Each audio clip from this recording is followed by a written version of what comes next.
So this is definitely my pivotal point of taking it from a hobby, making sure I just don't feel like I feel like my foundation may be sand right now. And I want to make sure that I have the pillars in place. Hi, I'm Jacqueline Snyder, and this is the Product Boss Podcast. I've helped launch and grow thousands of product-based businesses, even one of my own. And over the last 20 years, I've seen behind the scenes of businesses just like yours. Whether they are makers, manufacturers, artists, or food and beverage businesses, I have spent so many hours studying it all. I've discovered what makes them successful, what mistakes they could have avoided, how did they turn their ideas into a successful business, and what are the strategies that they have used to make more sales and be discovered by more customers. And this is what this show is all about. Whether you're just starting out or you're looking to become $1 million product boss, I'm here to give you the permission to chase your dreams, no matter how big or small. All you need is the right mindset, a little courage, strategy, and support, and you too can be the next $1 million product boss. Let's do this.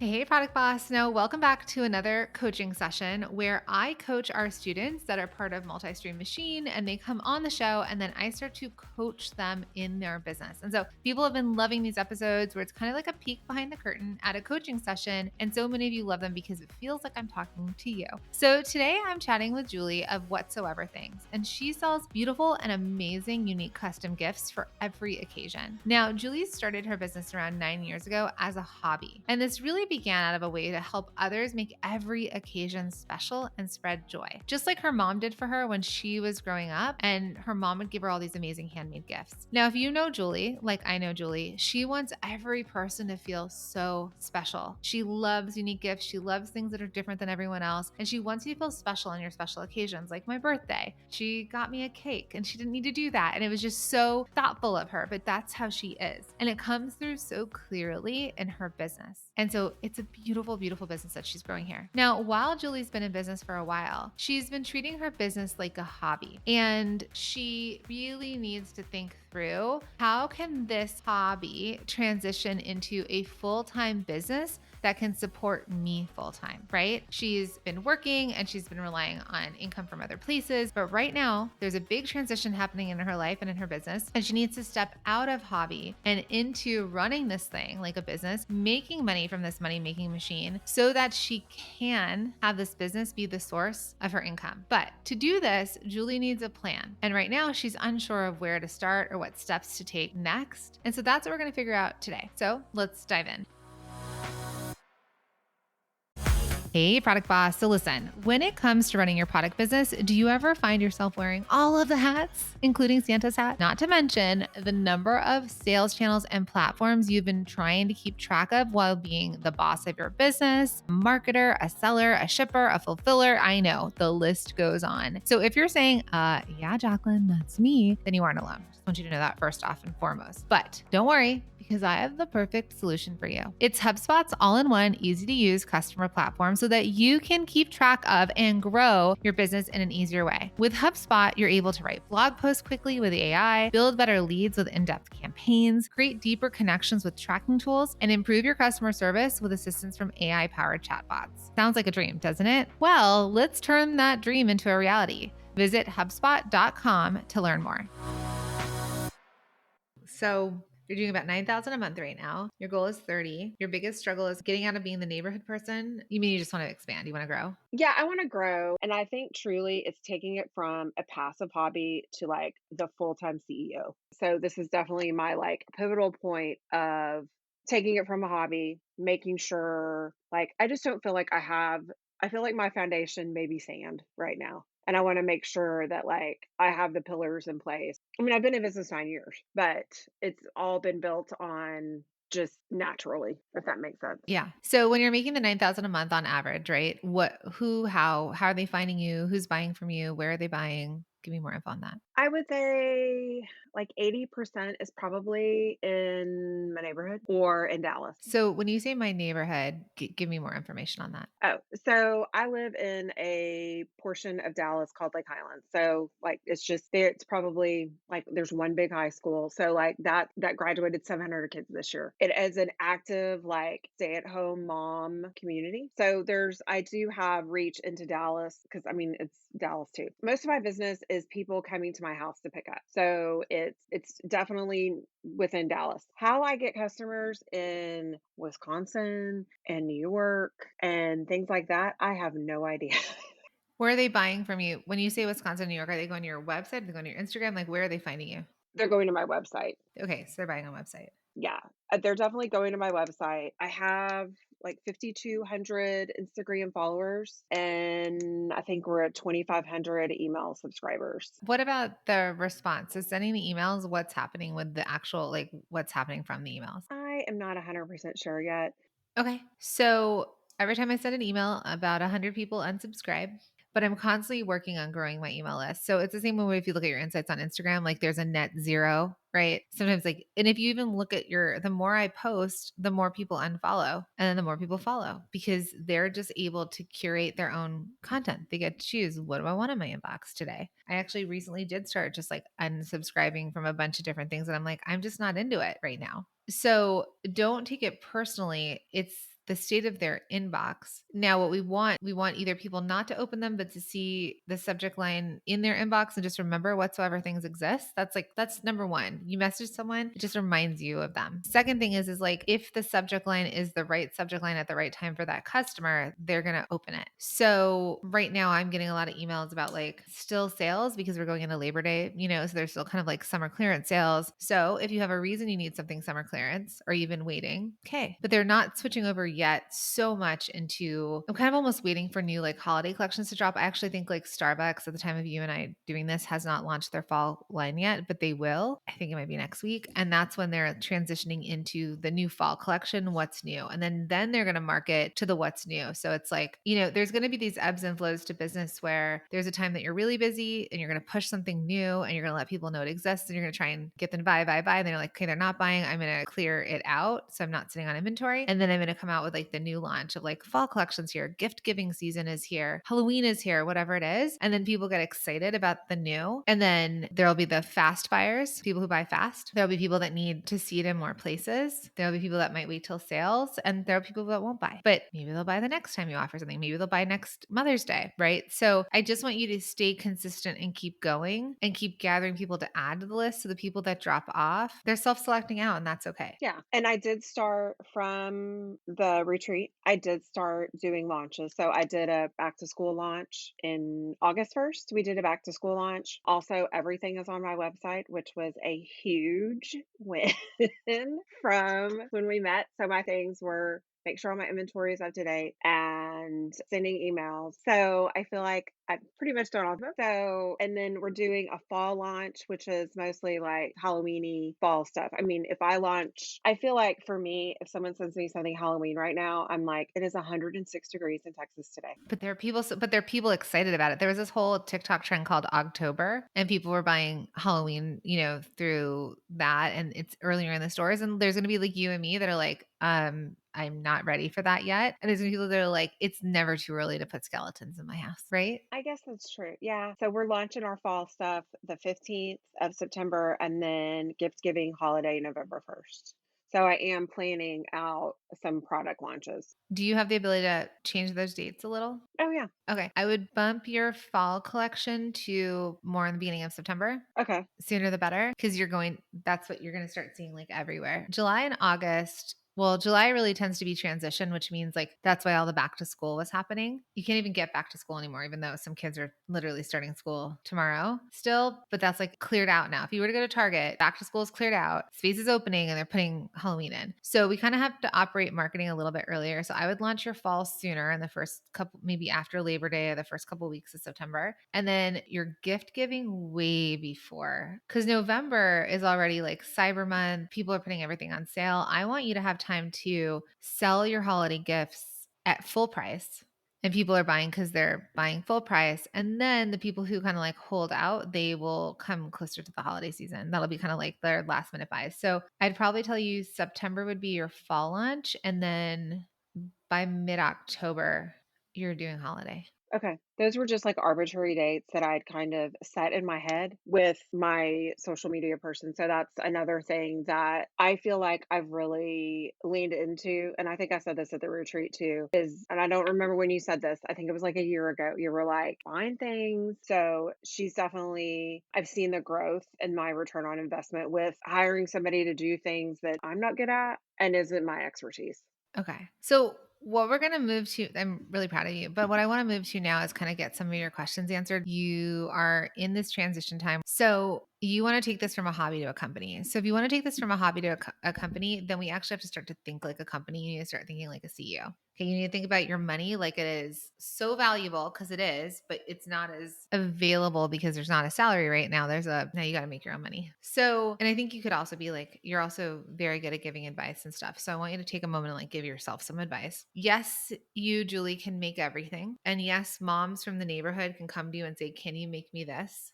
But what is whatsoever things? It can't be whatsoever things, right? It can't be all the things. It's going to take money out of your bank account. So it's going to keep deducting and deducting and deducting from a pot that you have that is only going to be replenished by you making money and putting it back in from your business. So with that sort of energy behind it, I look at your Instagram and everything's amazing and beautiful and cute, but I can get pillows, pillowcases, matchbooks, hats, sun hats, bags.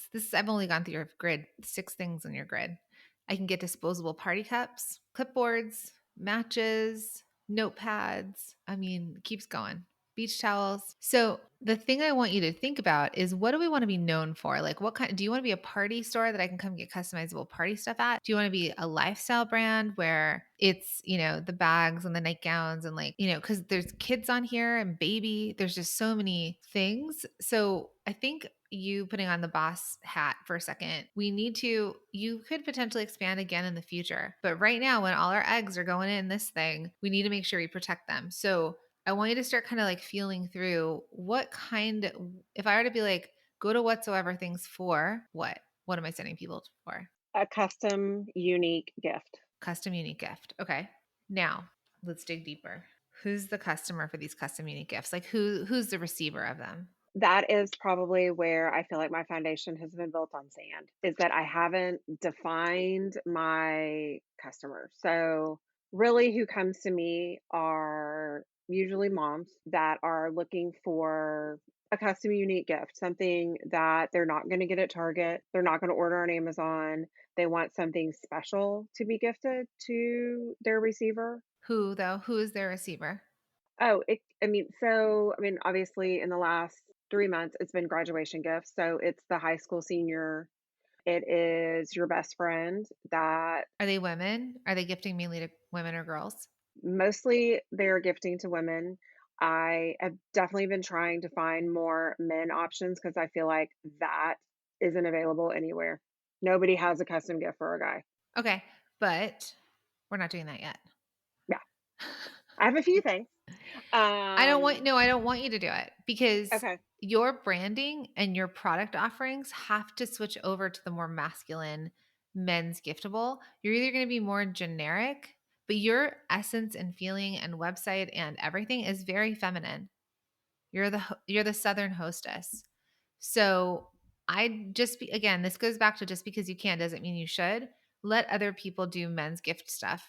Cuz now we're getting into fighting with the Mark and Graham. You can't compete with Mark and Mark and Graham cannot be your example because they're owned by Williams and Sonoma and Pottery Barn. They have access to all the millions and millions and millions of people on their email list for all the other brands they're in, right? And they can create gifts for all these people because think of this is a gigantic, enormous corporation that was like, we're also going to try these giftables because they know like Pottery Barn Kids, they do a lot of like stuff. And also a lot of this is drop shipped. So they're not sitting on any of this inventory. There's people that are like you could potentially get they could like do it, right? Because it's not all to Mark and Graham like product. And I'm not saying this is where I want you to go, but yeah, they sell to kids, men's, women, blah, blah, blah, blah, blah, blah, blah. But this is not your example of who you're going to be like. Not now, maybe in 10 years, but not today. Yeah. Okay. So we were getting to, she's a woman that I want to talk about who's getting the gift. A woman, Yep. She's a female. a girl, female, or let's just say woman. Grad gifts. What else are they buying them for? She buys grad gifts, she buys baby gifts, hostess gifts, I mean, birthday gifts for her friends or her kids' friends. What would you say the biggest, I don't like the kid stuff unless you're going to become a kids line. So what would be the biggest pain point? Like, cause I'm a mom, I've got kids. I don't go at my age, I don't go to birthday parties anymore where I'm like getting something custom. So it would probably be if I was doing something embroidered. I know I'm not Southern. We'll take you though if you wanna be. Okay, thank you.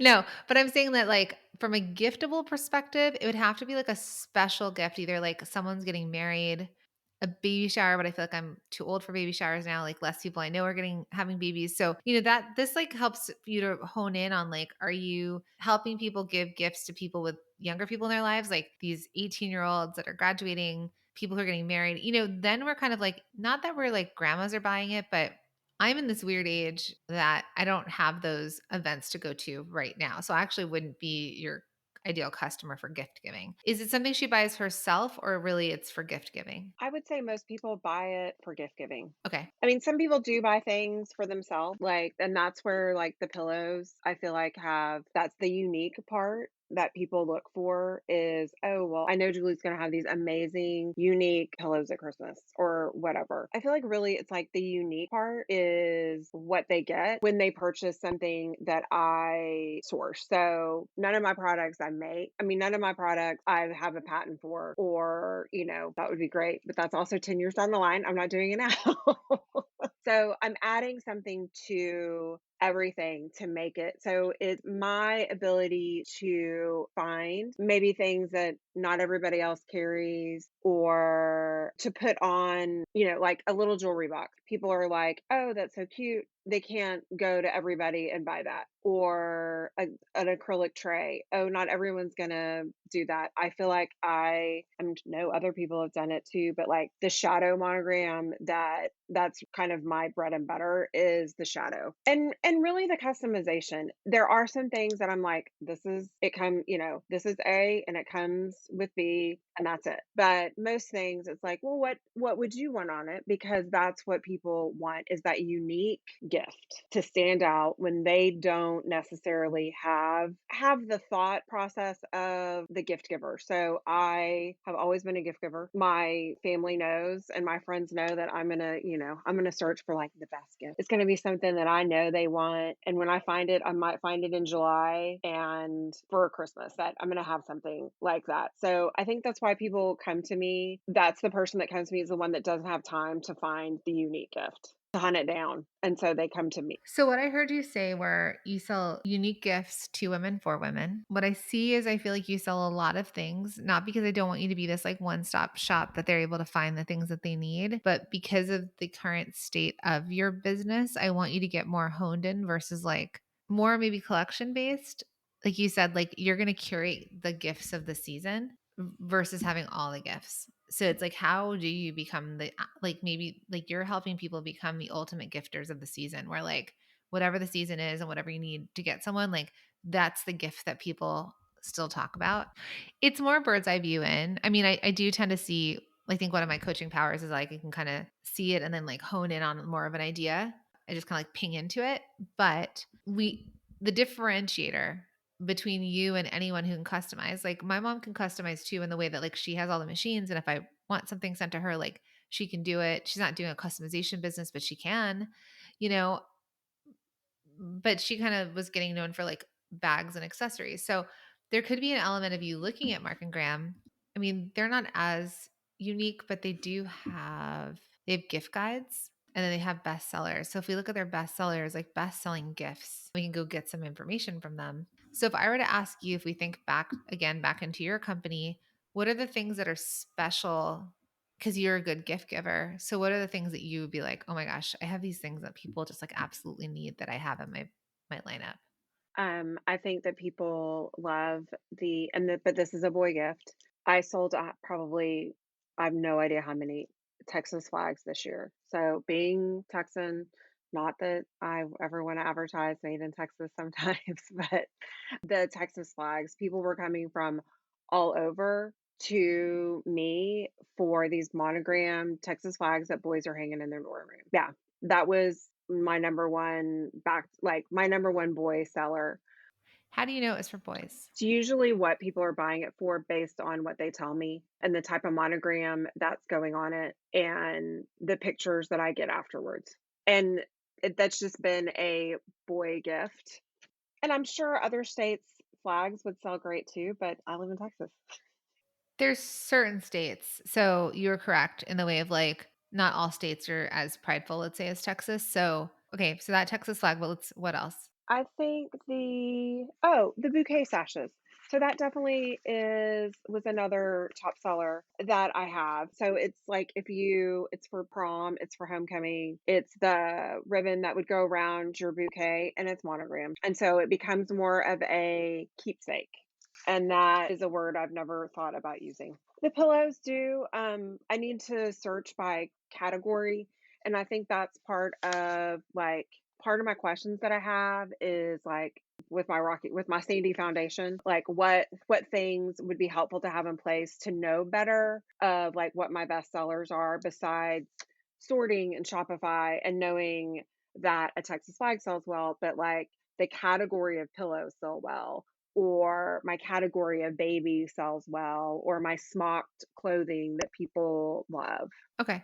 There's really just systems that you can set up where you're just like, I'm going to run this report once a month where you just tell yourself, I'm going to set this time that I'm going to check it, have the metrics. If you have an accountant or you do your own accounting, the way that you can also categorize your profit and loss statements and stuff could be like home, wedding, baby, like you can have all the different categories that are aligned in a way that when you make the sale, your bookkeeper sees that and they drop it in. So then you can actually look like, oh, out of $100,000, I made 20,000 on home, I made 40,000 on wedding. Like there's ways from the accounting. You just have to set it up on the back end in whatever way that you need to see the data. There's no sort of like tell me magic ball.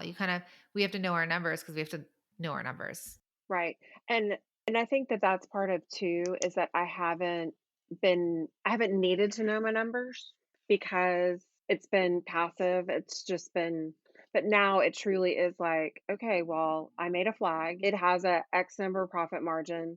I make X number of dollars on it. That's going to buy me two drinks when I go out on Friday night. Like, it's definitely different. I'm looking at money a different way than I used to. Because I don't think I think that's what I messaged back the other day was like, well, what should my profit margin be? Because I don't know. I don't run any reports.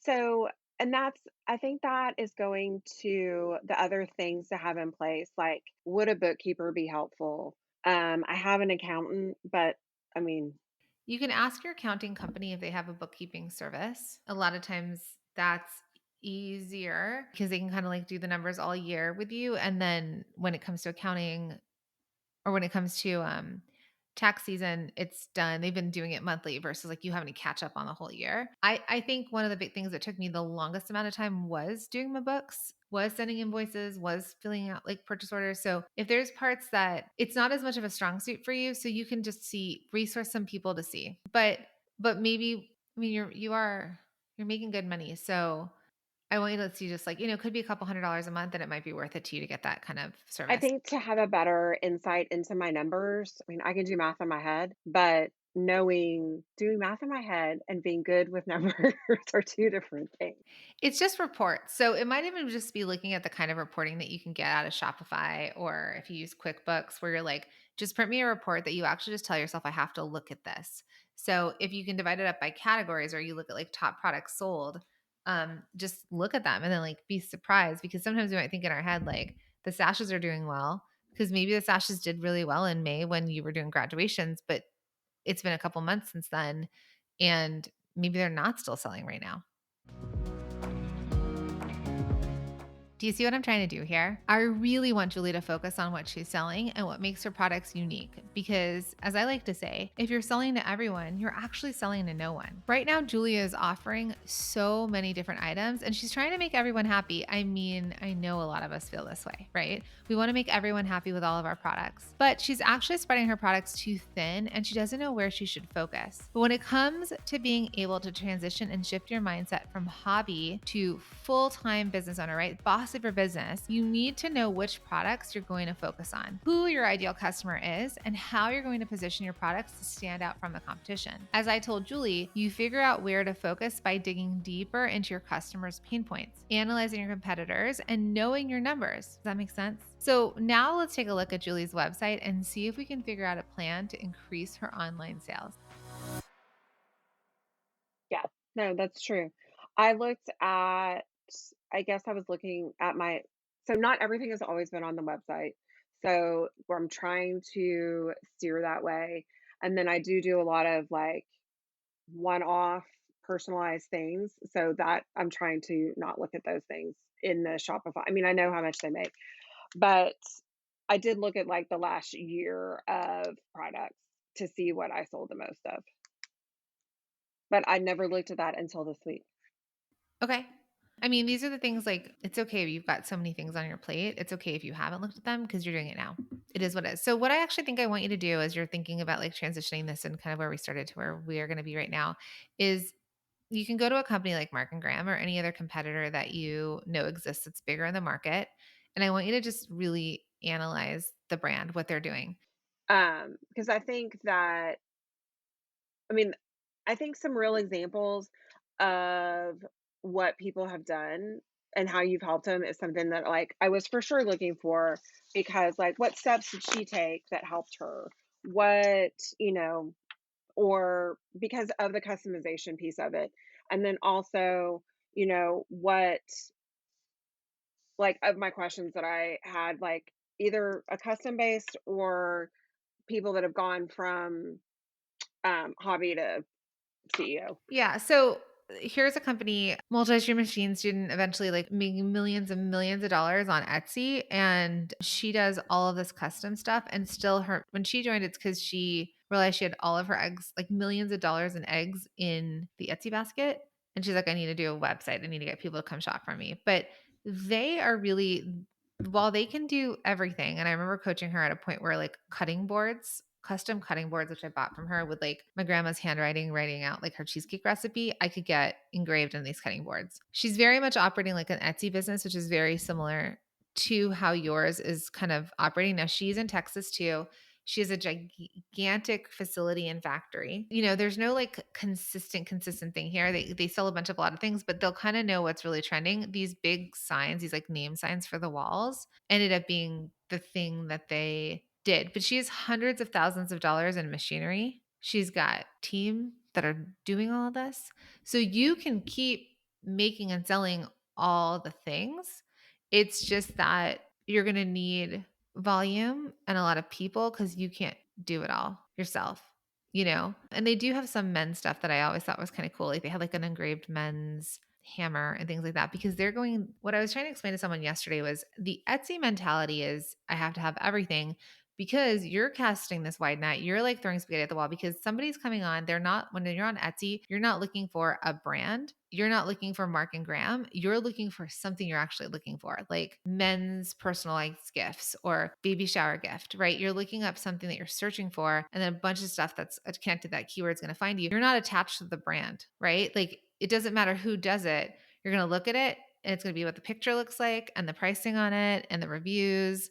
And then you're kind of going to pick which one it is and go with that, unless it's something so, so special. So right now you're kind of operating in the Etsy mentality of having all the things, but people aren't searching like you're not Etsy. So I'd rather you be if you were a store, if I were to give you a brick and mortar tomorrow and say set this store up, I want you to think how would I set this store up? What would the corners look like? What would the shelves look like? They'd walk in and probably in the front of the store you would have maybe your fall collection starts to be presented and it's all in the front and it's fall, and like what would those fall pieces be? And then what would the outsides of the store look like? So you might have like the wedding corner and then the home corner with a few things like hanging there that you're like, here's some pillows and some tea towels, right? So you can still have these different categories, but if you had a space we physically had to put this in, what would you actually put in this space? So that is something last week. So I used to operate just in this room and I kind of had stuff everywhere and it was so disorganized and I felt like it was cluttery. I hired somebody this summer that's helped wrap.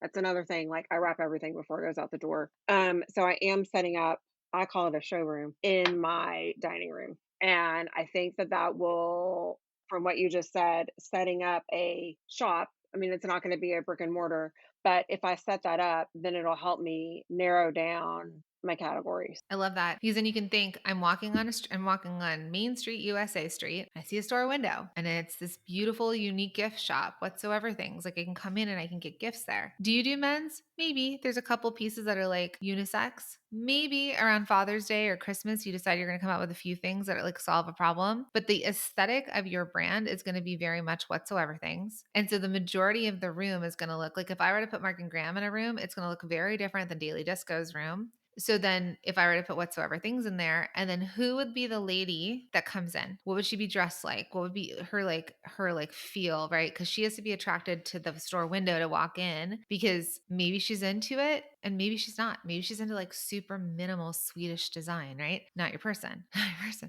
So then she walks in and you want her to walk around the store. And then you think I have only this limited physical amount of space so I can fit maybe 8 to 10 things per category in each section. And again, it's not forever. It's just that when you do your launches, when you do your collections, you might have like your core products that always stay. That are things, you can sell all day, every day, no matter what the season. And then, Christmas, there might be different products that you bring forward and you're going to have your like Christmas or holiday section. And that stuff is going to be there. It's going to be sold for the holidays, but it's not going to stay on your website forever. It's going to be available and then it's going to go because then beach bags are going to be popular versus maybe more travel bags, right? So, like, on the holiday stuff, like, I think I mean, I don't move categories in and out. I should be moving, like, the holiday stuff in and out. Be curating your website the way that you would curate a physical store. That's actually, I think this analogy, like the visual for me is clear to kind of explain it that way. I want you to treat your website and your Instagram and anywhere else that people visually see you as store window. What's going to get them to come in and walk through the doors? That's kind of like the thematic part of what you're selling, what your promotions are. You see this when you walk into a Target, like back to school, then there's all the $1 to $5 bins of like back to school stuff or Halloween pumpkins or whatever it is. There's the seasonal stuff. So you want to think about your windows as like seasonal, especially gifting, Mother's Day, Father's Day, back to school, graduation, Christmas, Thanksgiving, whatever. And Thanksgiving is a huge time for hostess. So that might be when you're leaning more into hostess gifts. And so in the fall, it might be like candles and it kind of carries through the holiday. That's when we're going to see all our emails come out that are going to be all like how to set the table, right? Or how to transform your living room for the holidays when people start to do all those like little videos of draping the blanket over the armchair, which I can never do.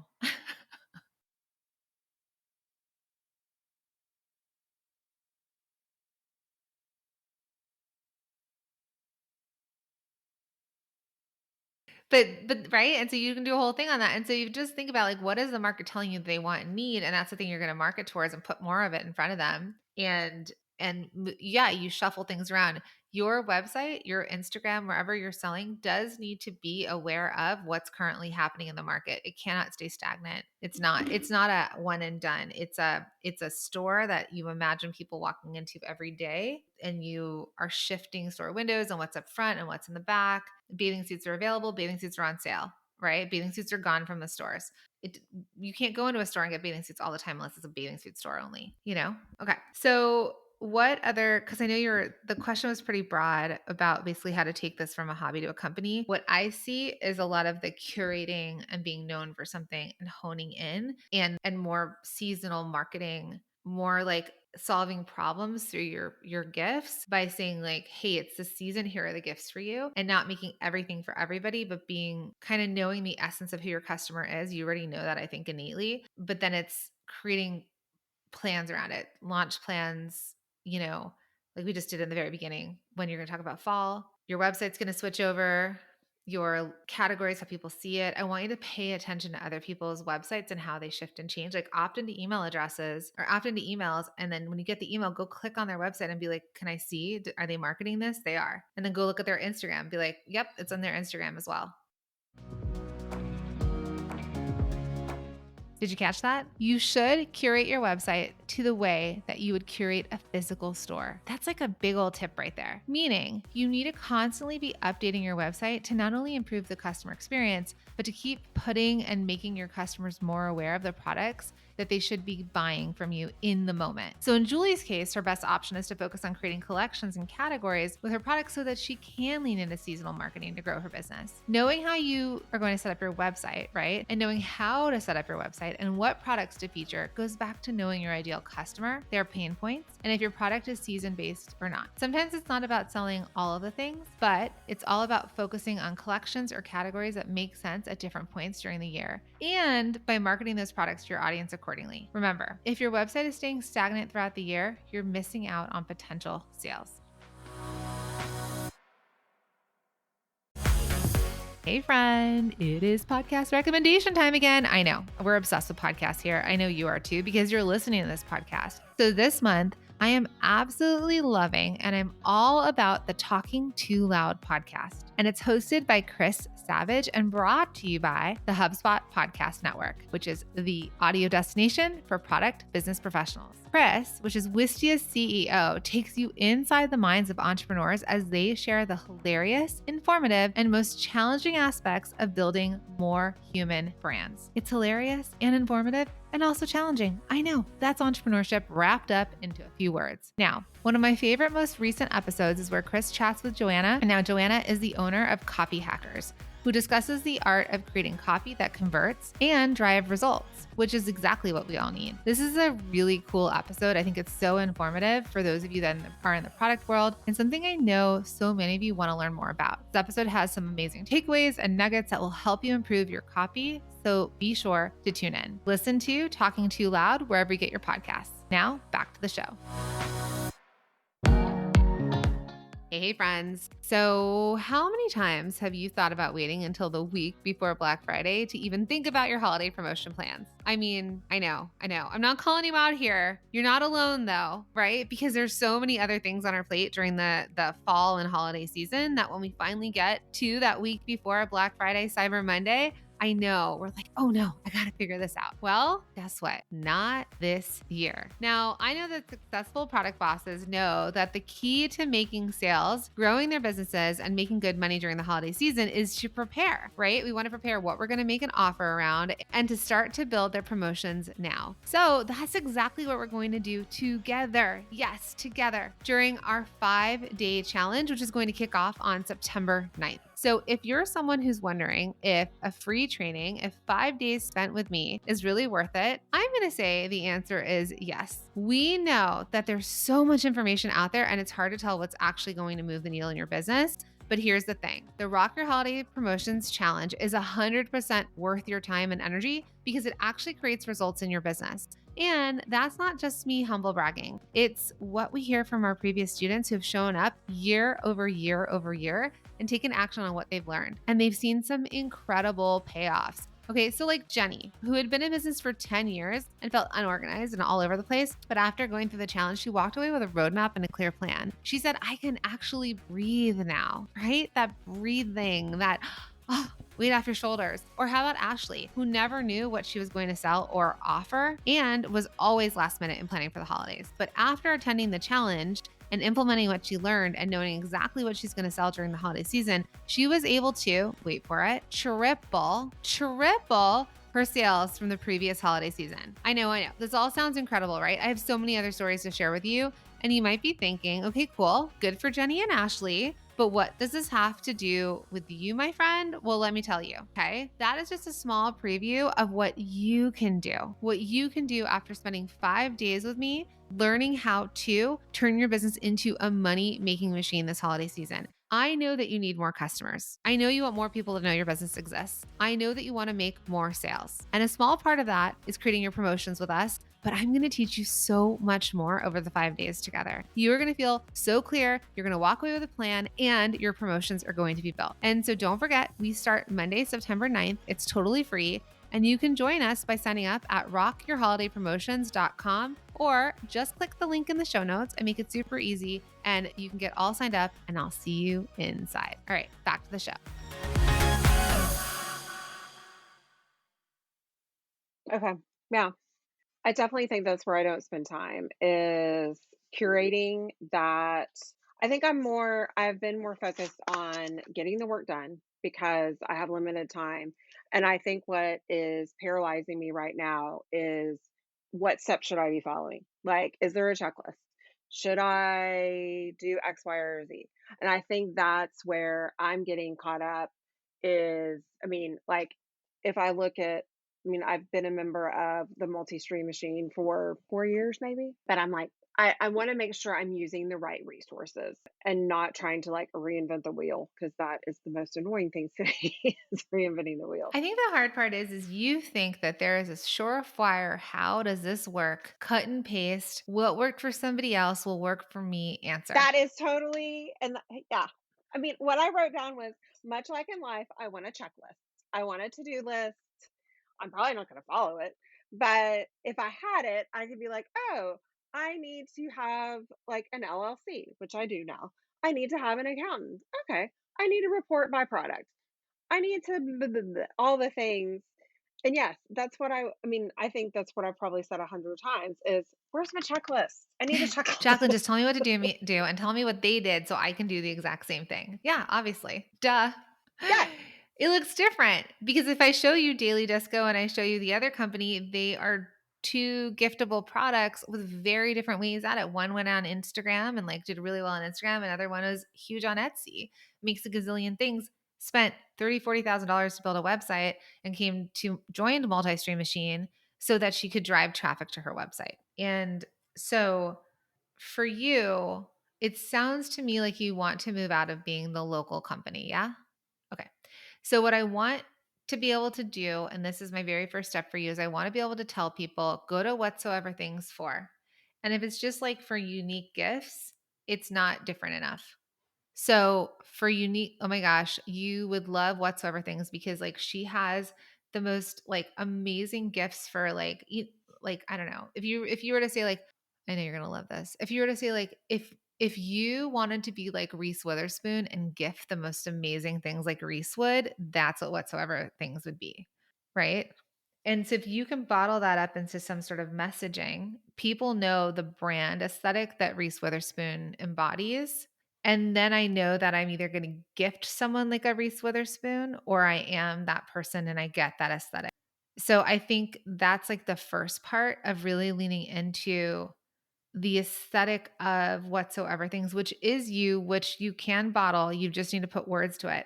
Because if I think about like my current family in LA, I you know, I might it might be something like I'd buy my mom or my sister for like a gift for something and I'd have to like curate it out. Would it be a hostess gift? Maybe not. I'm not sure. Right. But it's like for like the feminine women in my life, like people have like a lot of like femininity or they love like these beautiful, pretty things. They like to collect beautiful, pretty things. So it could be like for people who love beautiful, pretty things. And then again, we're getting closer and closer to being referable. And once I can say you go to whatsoever things for like beautiful, pretty things that are giftable. And then I'm like, okay, people who love beautiful, pretty things, I'm going to go there. So I think when you hone in, I need you to like focus. And then the steps to doing it really probably would be focusing, knowing your numbers, and then starting to market and promote with like some sort of plan. That's you need to create your own checklist of I like these 2 that I can write down. you need to create your own checklist of what products you want to offer. So I want you to think about your seasons and think about like the categories of what you're offering, what the like lineup or selections are going to look like, and then what your marketing plans are going to be around it. And then you're going to know, okay, I need to post about this on social. I need to send out emails. I need to tell people locally. But once you have collections formed, that's when you can expand out to like whether you ever did do wholesale, because you can still do custom but wholesale, right? They can have a selection and then like order from you. If you worked with influencer or anything like, an influencer, like maybe there's an influencer that loves necklaces and you send her a jewelry box and she's talking all about it, but it has to be the right influencer. And I definitely haven't gotten to kind of that of, like, who my right influencer is. I do have some influencers that buy from me, and I'm like, "Oh, that's amazing." But, like, the micro influencer. Yeah, and it's not your concern right now because you still need to hone in on being able to bottle this up and tell me so that if anyone were to say whatsoever things, we could say to people, you go to whatsoever things for. And it either pulls me in or repels me, and it's okay to repel Okay. me. In my, like, showroom idea that I had, the reason I was, because I feel like when I used to go to pop-ups, which is, part of my business too, I didn't ever know what to take. I'm like, "I'm taking everything?" I wasn't able to, like, curate what I took, and to this last one, I had everything pulled, and I was like, "I'm just taking back to school. I don't need to take everything. I'm just taking fall." So I'm gonna come and do one, I think, in LA with a friend that, has a bar method in Palos Verdes, and she's like, "Well, bring just your fall stuff." And I'm like, "Well, yeah, that's what I would bring. I can't pack up my whole showroom and bring it with me." So that I think is helping, but setting up it like a store is a great idea, obviously. Well, it's just to curate your mind, you need your own checklist. Like you need your own path to follow. And so you have all the data. What I want you to do is I want you to be like a super sturdy tree that can like stand up against anything. So just because someone says, "Hey, can you make this?" Unless it's really the money that you want you instead to be putting your energy to what do you want to create and curate. You're my personal shopper, Julie, in the way of like I go to Julie for like knowing what the best gifts are. She always knows what the best gifts are and she has them. And so what is Julie telling me she has right now? I need it. And I actually think what an interesting thing for you could be potentially like doing a weekly show. So when you have your little showroom set up, it'd be really cool for you to do an Instagram live once a week that you're talking about what do you want them to buy, whatever you're sending an email about that week. This is for you specifically. This isn't a thing for everybody. Where like I go look and I'm like, what's the cutest latest stuff that Julie's got that she's talking about? You could still launch your whole fall collection. It doesn't mean you need to launch something new. It just means you're talking about something new every week. So let's say you have 20 items in your fall collection. Maybe every week you're talking about 3 of them. You're doing different focuses. So it doesn't mean new drops. It just means you bring attention to different things per week. So it might be really fun to watch you tell me that I check in and every week I'm seeing you and you're like, and I'm like, oh my God, yeah. Like maybe next week I do start to get ready for Halloween and I catch your show and you're showing me these like adorable, I don't know, custom candy dishes, let's just say. And I'm like, oh my God, I need candy dishes. Maybe last week I didn't need them, but you're talking about them right now. And then I see them on your website, let me buy the candy dishes. And the next week you might entice me with something else. And that's how I want you to think about it. Like you have your groupings and then you draw attention. Groupings and draw attention. And it's just going to help you stay focused because you're such a creative in what you're selling, when you're selling it, and what you're going to bring your customers' attention to. So, if people wanted to buy unique, amazing gifts from you, how could they do that and where could they follow you? So they can follow me on Instagram, which is whatsoever_things. And my website is just whatsoeverthings.com. Julie is so incredible, and I truly enjoy being able to work with her and coach her. Now, not only is she a multi stream machine student, but as she's grown and leveled up her business, she was able to apply and join the Inner Circle Mastermind. Now, you don't have to be an MSM student to join that, but so many of my multi stream machine students see such incredible success in their businesses that when they start to hit that 6-figure, multi 6-figure, and 7-figure size business, they want more support, they want more community, and that's when they will sort of ascend into my mastermind. Now, Julie has some amazing products, but she just needs to figure out her exact path to profit and the next steps to be able to transition from treating her business like a hobby to becoming the full-time boss of her business and having her business be her main source of income. The main theme here is that when it comes to navigating your transition, you need to focus and hone in, right? So knowing your numbers and figuring out a marketing plan. I know it sounds easy and simple, but I know a lot of times we feel super overwhelmed and we actually don't feel clear on the plan. So in Julie's case, it's figuring out how she can improve her website, where she's currently currently selling, and really focusing on collections and categories to make her product stand out. While Julie would love